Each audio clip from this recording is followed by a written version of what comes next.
ডাল দিয়ে ধোকা বানাচ্ছিলাম বাড়িতে। হঠাৎ করে মাথার মধ্যে খেললো শুধু ডাল দিয়ে তো ধোকা বানাই, আজকে এই ধোকার ডালের মধ্যে দুটো ডিম দিয়ে দেখি। হঠাৎ করে একটা এক্সপেরিমেন্ট করতে মন গেল, যেই ভাবনা সেই কাজ। অসাধারণ খেতে হয়েছিল, আর এতটা স্পঞ্জি হয়েছিল যে এমনি ধোকা তো একটু ভেঙে যায়, এটার মানে এতটা ফোলে না। এই ডিম দেওয়ার জন্য এই ধোকার পিসগুলো তোমরা দেখতেই পাচ্ছ কতটা সুন্দর হয়েছে, আর সেই রকম খেতেও হয়েছিল। তাহলে চটপট করে দেখে নাও আমি কিভাবে বানিয়েছিলাম আর কি কি দিয়েছিলাম। এখানে দেখো আমি ছোলার ডাল নিয়েছি, তোমরা যে কোনো ডাল দিতেই পারো বা পাঁচমিশালি ডাল দিতে পারো। এই যেমন একটু মুগ ডাল, একটু মসুর ডাল, ছোলার ডাল। আমি শুধু ছোলার ডালটা নিয়েছি, আর ডালের মধ্যে আমি 2-3টে কাঁচা লঙ্কা বেটে নিয়েছি। এরপর দিয়ে দিচ্ছি এখানে 2টি ডিম। তোমরা পরিমাণ মতন, তোমাদের যতটা পরিমাণ ডাল থাকবে সেরকম আন্দাজ করে তোমরা ডিমটা কম বেশি করে নিতেই পারো। এরপর দিয়ে দিচ্ছি এখানে আদা। ডালের পরিমাণটা এখানে যেহেতু বেশি আছে, তাই আদা রসুনের পেস্টের পরিমাণটা একটু বেশি দিলাম, তাতে করে ধোকাগুলো খেতে বেশ ভালো লাগবে। আর দিয়ে দেবো স্বাদ মতন লবণ। ব্যাস, এই ধোকার মধ্যে আর কোনো কিছুই দেব না। এরপর সমস্ত কিছুকে বেশ ভালো করে ফেটিয়ে নেব। ডাল আছে তার জন্য ফেটাতে তো হবেই, কেননা যদি ডালটাকে বেশ ভালো করে না ফেটিয়ে নেওয়া হয় তাতে করে ধোকাটা খুব শক্ত হবে আর খেতে একদমই ভালো লাগবে না। তাই ডিম ডাল সমস্ত কিছুকেই বেশ ভালো করে ফেটিয়ে নিয়েছি। এরপর এটাকে কিছুক্ষণে ওই মিনিট 5-এর জন্য একটু রেস্টে রেখে দেবো। তারপর এখানে দেখো একটা কড়াই নিয়েছি, কড়াইটাকে বেশ ভালো করে গরম করে দিয়ে দিয়েছি সাদা তেল। তেলটাকে বেশ ভালো করে গরম করে ব্যাটারটা দিয়ে দিয়েছি, আর এইভাবে ছড়িয়ে নিচ্ছি পুরো কড়াইটা জুড়ে। তোমাদের যদি ননস্টিকের কড়াই না থাকে তাহলেও কোনো অসুবিধা নেই। ননস্টিকেরটা হলে কি হবে, বেশ বড়, অনেকটা বড় চওড়া হবে আর বেশ থালার আকারে হয়ে যাবে, একটু পাতলা পাতলা হবে। আর অ্যালুমিনিয়ামের কড়াই হলে কোনো অসুবিধাই নেই, বড়াটা ওঠানোর সময়, ধোকাটা ওঠানোর সময় কোনো অসুবিধা হবে না। এরপর কিন্তু আমি গ্যাসের ফ্লেমটাকে মিডিয়ামে রেখে আর এটাকে ঢাকা দিয়ে রান্না করে নিয়েছি। দেখো কতটা ফ্লাফি হয়েছে, কতটা ফুলে গেছে, আর এটা তুলতে কোনো অসুবিধা নেই। এই দেখো বেশ শক্ত হয়ে গেছে একটা পিঠ, এবার অপর পিঠটা উল্টে দিলাম। কতটা জালিদার হয়েছে, আর খেতেও এটা অসাধারণ হয়েছিল। এটা যদি রান্না না করো, এটা তোমরা শুধু মুখেও সস দিয়ে খেতে পারো। একটা পিঠ ভাজা হয়ে গেছে, এবার অপর পিঠটা ভাজার জন্য বেশ কিছুটা তেল। এইভাবে চেপে চেপে চেপে চেপে আবারও মিডিয়াম ফ্লেমে এটাকে ভেজে নেব। যদি তোমরা মনে করো ঢাকা দেওয়ার প্রয়োজন আছে তো ঢাকা দিও, আর যদি মনে করো যে না প্রয়োজন নেই তাহলে দেওয়ার প্রয়োজন নেই। আমি একটু ঢাকা দিয়ে দিলাম, তাতে করে দু পিঠই বেশ ভালো করে হয়ে যাবে। দু পিঠ আমার বেশ ভালো করে ভাজা হয়ে গেছে, এবার উল্টে দিচ্ছি দেখো অপর পিঠটা। আর দেখে তোমরা বুঝতেই পারছো কতটা লোভনীয় দেখতে হয়েছে। দেখতে যতটা লোভনীয় হয়েছে, খেতেও কিন্তু অতটাই সুন্দর হয়েছে।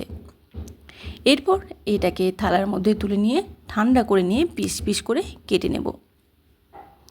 আর তোমরা যারা ডালের এই রেসিপি খেতে ভালোবাসো তারা এটা অবশ্যই একবার ট্রাই করো, আশা করি তোমাদের খুব ভালো লাগবে। এরপর কড়াইয়ে দিয়ে দিয়েছি আবারও বেশ কিছুটা পরিমাণ সর্ষের তেল। তেলের মধ্যে ফোড়নের জন্য দিয়ে দিলাম 2টি শুকনো লঙ্কা, 2টি তেজপাতা, 1 চামচ মতন গোটা জিরে আর কিছু গোটা গরম মশলা। ফোড়ন থেকে মিষ্টি একটা গন্ধ বেরিয়ে এলে একটা বড় সাইজের পেঁয়াজকে কুচি করে নিয়েছিলাম, সেটা দিয়ে দিয়েছি। পেঁয়াজটা ভাজা হতে থাক, আর এদিকে ধোকাগুলো একটু কেটে নিই। আমার এই ধোকাটা একটু ঠান্ডা হয়ে গেছে, আর পিস করতে কতটা সহজেই পিস করে নেওয়া যাচ্ছে দেখো, কোনো অসুবিধাই হচ্ছে না।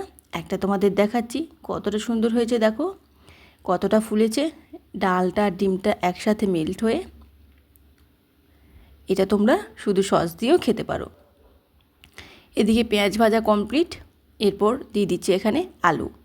আমি এখানে একটু শর্টকাট করেছি, যদি তোমরা চাও আলুটা আগে ভেজে তুলে নিতেও পারো। আমার একটু তাড়াতাড়ি ছিল, তার জন্য এই পেঁয়াজের সাথে আলুটা একসাথে ভেজে নিচ্ছি। দিয়ে দিলাম অল্প করে একটু লবণ আর হলুদ, ঢাকা দিয়ে আলুটাকে বেশ ভালো করে ভেজে নেব। আলুটা ভাজা হয়ে গেছে, এরপর এখানে দিয়ে দেবো বাকি মশলা। দেখো পেঁয়াজের সাথে সাথে কিন্তু আলুটাও ভাজা হয়ে গেছে।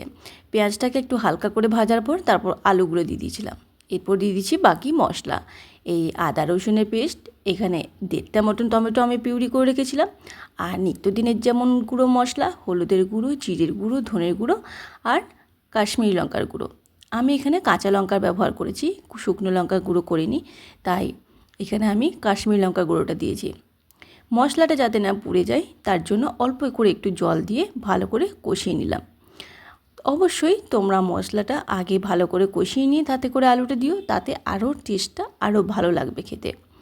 মশলাটাকে বেশ ভালো করে কষিয়ে নেওয়ার পর দিয়ে দিলাম পরিমাণ মতন জল। জলের পরিমাণটা একটু বেশি রেখো, কেননা এই ধোকাগুলো যখন দেবে তখন কিন্তু জলটা অনেকটাই টানবে। এদিকে আলু সেদ্ধ হবে, আবার গ্রেভিও রাখতে হবে, তাই জলের পরিমাণটা বুঝে তোমরা দিও।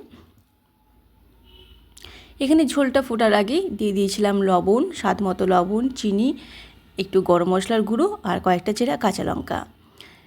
আলুগুলো বেশ ভালো করে সেদ্ধ করে নিয়ে দিয়ে দিলাম এই ডিম আর ডালের ধোকাগুলোকে একটা একটা করে বেশ ভালো করে সাজিয়ে নিয়ে আরও 2-3 মিনিটের জন্য এটাকে ঢাকা দিয়ে রান্না করে নেব।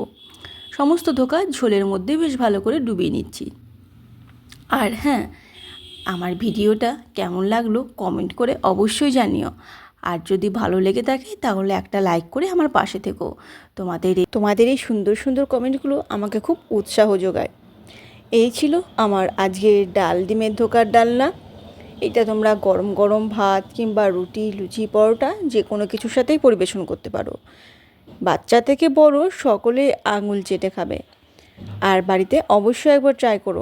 আমার ছেলে এটা খেতে ভীষণ ভালোবাসে, তাই বারবার ওর জন্য বানানো। এই আইডিয়াটা কেমন লাগলো সেটাও জানিও। তাহলে দেখা হবে পরের রেসিপিতে। তোমরা সবাই ভালো থেকো, সুস্থ থেকো। আর আমার ভিডিওটা দেখার জন্য অসংখ্য ধন্যবাদ। টাটা।